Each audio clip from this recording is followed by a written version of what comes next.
متوفی یعنی اس کا جو والد فوت ہو گیا اس کا ڈیتھ سرٹیفکیٹ جو ہے نا وہ اس کی کاپی جو ہے نا وہ ساتھ لگائے گا.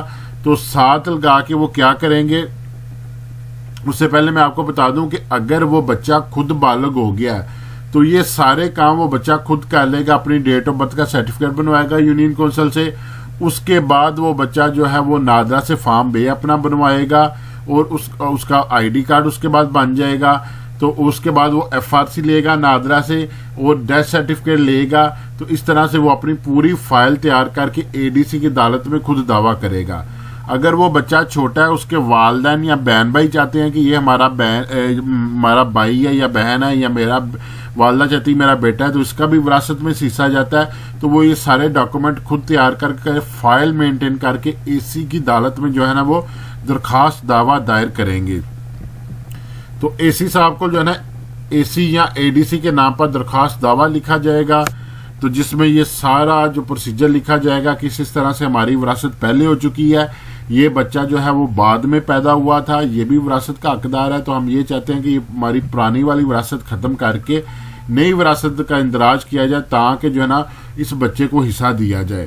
تو اے سی کیا کرے، اے ڈی سی کیا کرے گا جی؟ اے ڈی سی اپنے متعلقہ اے سی سے رپورٹ اس کی طلب کرے گا کہ اس کے متعلق رپورٹ کی جائے کہ واقعہ ہی یہ جو ہے نا اس کی وراثت ہو چکی ہے. محکمہ مال کے اندر اس کا ابھی سٹیٹس کیا ہے. اے سی جو ہے اپنے متعلقہ تحصیلدار کو وہ رپورٹ مارک کر دے گا اور اس سے رپورٹ طلب کرے گا. تحصیلدار جو ہے وہ پٹواری کو رپورٹ مارک کر دے گا. پٹواری ایک پراپر رپورٹ بنا کر جو ہے وہ تحصیلدار کو بیچے گا. تحصیلدار وہ رپورٹ بنا کے اے سی کو بھیجے گا. اے سی جو ہے وہ رپورٹ جو ہے اے ڈی سی کو چلی جائے گی. اے ڈی سی ان تمام معاملات کو دیکھتے ہوئے جو ہے نا وہ ڈگری جاری کر دے گا کہ جس میں جو ہے وہ فیصلہ کرے گا کہ واقعہ ہی یہ بچہ جو ہے وہ وراثت سے محروم رہ گیا تھا، اس کا وراثت میں سے جو حصہ بنتا ہے تو لہذا اس کو جو ہے نا وراثت میں حصہ دیا جائے. تو وہ ڈگری جو ہے وہ کچھ اس طرح کی ہوگی. یہ لکھا ہوا جی بعدالت جناب جس عدالت میں ڈگری کی تھی، ٹھیک ہے، اس کے متعلق لکھا ہوا ڈویژن کون تھی، اس کا ضلع کون سا ہے، موضع کس موضع کی تھی، رجوع ڈیٹ کیا ہے، یعنی جس طریق کو یہ جو ہے رجوع کیا گیا، یہ دعویٰ کیا گیا، نوعیت کیا ہے، اپیلے برخلاف وراثتی انتقال نمبر فلاں فلاں، ٹھیک ہے. اس کی یہاں پہ اس بندے کا نام آ جائے گا جس کی طرف سے دعویٰ کیا گیا تھا، اس کا پتہ، اس کا تحصیل ضلع رہائش آ جائے گی. بنام کس کی ہوگا؟ عوام الناس کی ہوگا. ٹھیک ہے. اب انہوں نے دعویٰ کیا تھا، دعویٰ میں ان کا کونسل پیش ہوا، کونسل پیش ہو کر ساری بحث و مباحثہ کے بعد جو ہے نا اے ڈی سی نے یعنی اے سی نے یہ فیصلہ کیا ہے، وہ یہ ہے کہ مختصر حالات و واقعات مقدمہ اس طرح سے ہے کہ مدعیہ نے بذریعہ کونسل اپیل حاضہ مورخہ اتنی برخلاف وراثتی انتقال یہ مورخہ حکم یہ اس موقف کے ساتھ دائر کیا کہ مدعیہ کا خاوند متوفی اتنی اراضی کا جو ہے نا وہ اراضی کا سارا قلعے مربع کھاتے لکھے ہوئے ہیں میں مالک و قابض تھا، جو کہ مورخہ اتنی کو وفات پا چکا ہے. متوفی کے لواحقین میں مدعیہ اس کے بیٹے شامل ہیں. متوفی کی بیوہ یعنی مدعیہ متوفی کی وفات کے وقت حاملہ تھی، یعنی اس جو حاملہ تھی اس کے پیٹ کے اندر جو ہے نا ایک نئی جان پرورش لے لی تھی جس کی بھی پیدائش نہیں ہوئی تھی. اور مورخہ کو متوفی کا بیٹا یعنی اس طریق کو اس جو بندہ فوت ہو گیا اس کا بیٹا جو ہے نا اس کی پیدائش ہوئی. متوفی کی جملیہ جائیداد غیر منقولہ کا انتقال وراثت نمبر اتنا جو کہ متوفی اور مدعیہ کا بیٹا کا نام وراثت میں اندراج ہو سکا، یعنی اس کے بیٹے کا جو ہے نا اس وراثت میں اندراج نہ ہو سکا ہے. نابالغ متوفی کی جائیداد اور وراثت کا بطور قانونی شرعی مالک ہے. یہ سارا جو میں آپ کو پڑھ کے سنا رہا ہوں نا، یہ اے ڈی سی صاحب نے اے سی صاحب نے جو ہے نا یہ حکم تحریر کیا ہوا ہے. متوفی کے نابالغ بیٹے کا نام انتقال وراثت میں درج کیے جانا قارین انصاف ہے، یعنی اس بچے کا نام جو ہے نا وہ وراثت میں درج نہیں کیا، اس کا نام جو ہے وراثت میں درج کیا جانا جو ہے نا وہ انصاف کے تقاضوں کو پورا کرتا ہے. مدعیہ لیان کو بذریعہ اخبار اشتہار مورخہ 4/6/2021 کو طلب کیا گیا. اگر کسی کو منسوخی انتقال وراثت پر کوئی عذر یا اعتراض ہے تو عدالت حاضہ میں اصلتاً یا وکالتاً پیش ہو کر اپنا موقف پیش کرے. یعنی حکم میں اس نے لکھا ہے کہ ہم نے جو ہے نا بذریعہ اخبار اشتہار جو ہے نا عوام الناس کو جو ہے نا وہ طلب کیا تھا اگر کسی بندے کو بھی ان کی وراثت کے خارج ہونے ختم ہونے ہو کر نئی وراثت کے اندراج کا کسی کو اعتراض ہے تو وہ خود پیش ہو یا اپنا کونسل لے کے اپنا وکیل لے کر جو ہے نا وہ پیش ہو. مگر فلاں تاریخ تک کوئی بھی اس منسوخی انتقال وراثت کے خلاف پیش نہ ہوا. کونسل مدیہ کو بحث کے لیے عدالت حاضہ میں طلب کیا گیا. بحث و سماعت ہوئی کہ متوفی کے 3 بچے تھے جن میں 2 بیٹے اور بیٹی شامل ہے جبکہ ایک بیٹے کی پیدائش متوفی کی وفات کے بعد ہوئی. یعنی متوفی کے فوت ہونے سے پہلے اس کے 3 بیٹے بیٹیاں تھے تو چوتھے کی پیدائش جو ہے نا اس کی جو ہے نا وہ وفات کے بعد اس کی چوتھے بچے کی پیدائش ہوئی. اور متوفی کے بیٹے نابالغ کا نام انتقال وراثت میں درج نہ ہو سکا. کونسل مدیہ کو ہدایت کی گئی کہ وہ اپنی تحریری بحث عدالت حاضہ میں جمع کروائے. یعنی یہ جو ہے نا وہ کیس اس کی والدہ کی طرف سے دائر کیا گیا تھا تو عدالت نے اس کو پابند کیا کہ اپنا جو ہے نا وہ تحریری سراج کو جو ہے نا عدالت میں جمع کروائیں.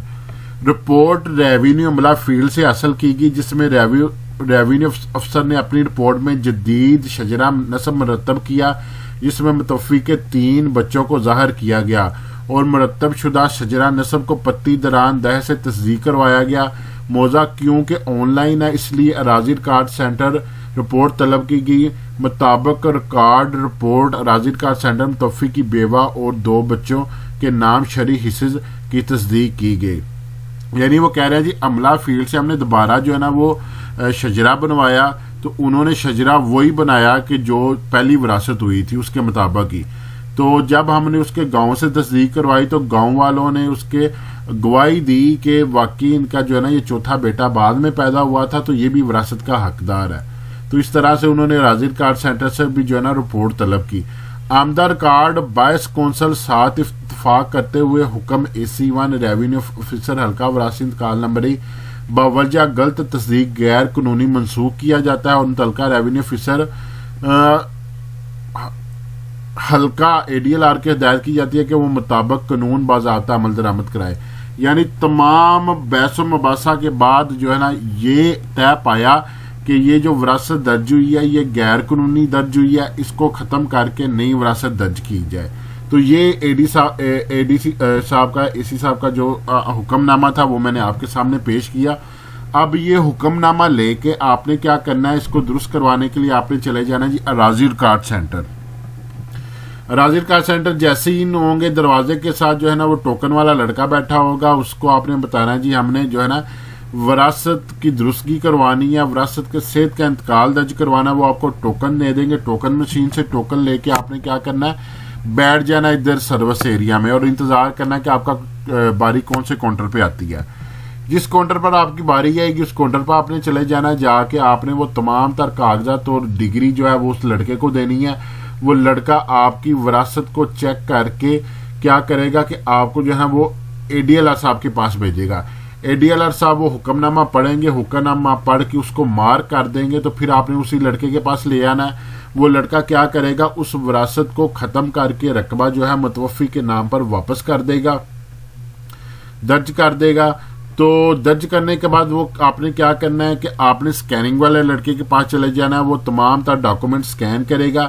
سکین کرنے کے بعد وہ آپ کو کہے گا جی ADLR صاحب کے پاس چلے جائیں. آپ نے ADLR صاحب کے پاس چلے جانا ہے. ADLR صاحب وہ وراثت پاس کر دیں گے جس میں کیا ہوگا کہ جو وراثت ہوئی تھی وہ وراثت ختم ہو کر رقبہ واپس متوفی کے نام پہ چلا جائے گا. تو صحت اندراج کا انتقال ہو جائے گا. یعنی یہ دیکھیں کہ جو وراثت ہوئی تھی وہ سارا رقبہ ختم ہو کر یہ متوفی کے نام پہ آ گیا. ٹھیک ہے. یہ جو بیٹے بیٹی میں وراثت ہوئی تھی تو یہ ان کے نام پہ آ گیا. تو اس طرح سے یہ جو آپ کی وراثت ہو جائے گی. تو پھر اس کے بعد آپ نے کیا کرنا ہے کہ اس کے بعد پھر آپ نے دوبارہ اراضی ریکارڈ سینٹر سے ٹوکن لے کے دوبارہ وراثت درج کروانی ہے جس میں کیا ہوگا کہ متوفی کی بیوہ اور اس کا جو بچہ بعد میں پیدا ہوا اور پہلے والے بچوں کو سب کو جو ہے نا وراثت میں حصہ چلا جائے گا. اگر آپ وہ طریقہ کار دیکھنا چاہتے ہیں تو اس کے لیے میں نے پوری تفصیل سے ویڈیو بنا کے اپلوڈ کی ہوئی ہے اپنے چینل پہ کہ وراثتی انتقال کروانے کا قانونی طریقہ کار کیا ہے. وہ آپ دیکھ لیں تو آپ کو اس سے ٹوٹل گائیڈ لائن مل جائے گی. تو ویڈیو ختم کرنے سے پہلے میں آپ کو یہ بتا دوں کہ سب سے پہلے نمبر پر میری پرائورٹی ہوتی ہے کہ جو یوٹیوب پر کمنٹس آئے میں سب سے پہلے ان کو رپلائی کروں، ان کی ویڈیو میں بنا کر اپلوڈ کروں. اس کے بعد اگر مجھے ٹائم ملتا ہے تو پھر میں واٹس ایپ کی طرف آتا ہوں. واٹس ایپ پہ دیکھنے یہ آیا کہ بہت زیادہ لوگ یہ میسج کرتے ہیں ہیلو ہائے السلام علیکم سر، اتنا صرف. بھائی میرے سلام دعا کے ساتھ اپنا پورا مسئلہ لکھے تاکہ میں آپ کے مسئلے کا بھی جو ہے نا رپلائی ساتھ کر دوں، بجائے اس کے کہ آپ ایک مرتبہ مجھے ہیلو ہائے کریں، میں ایک لمبی لسٹ کے بعد آپ کی سلام کا جواب دوں، تو پھر ایک لمبی لسٹ کے بعد آپ اپنا مجھے مسئلہ بیان کریں تو پھر کچھ حصے کے بعد میں آپ کو جواب دوں، تو اس طرح سے جو ہے نا بہت گیپ آ جائے گا اس کے درمیان میں. تو اس کے لیے جو ہے نا وہ کوشش کریں کہ یوٹیوب پر کمنٹس کریں. یوٹیوب پر کمنٹس کو میں اس لیے پرائرٹی دیتا ہوں کہ اس پر جب آپ کمنٹ کرتے ہیں تو اس کا جو میں رپلائی کرتا ہوں تو وہ ہزاروں لاکھوں لوگ ایک وقت میں دیکھ سکتے ہیں، لیکن واٹس ایپ پر مجھے انڈیویجول جواب دینا پڑتا ہے، اس لیے اس کے لیے میرے پاس ٹائم کم ہوتا ہے، لیکن رپلائی میں سب کا کرتا ہوں. تو ملتے ہیں اگلی ویڈیو میں. اپنا خیال رکھیے گا. فی امان اللہ.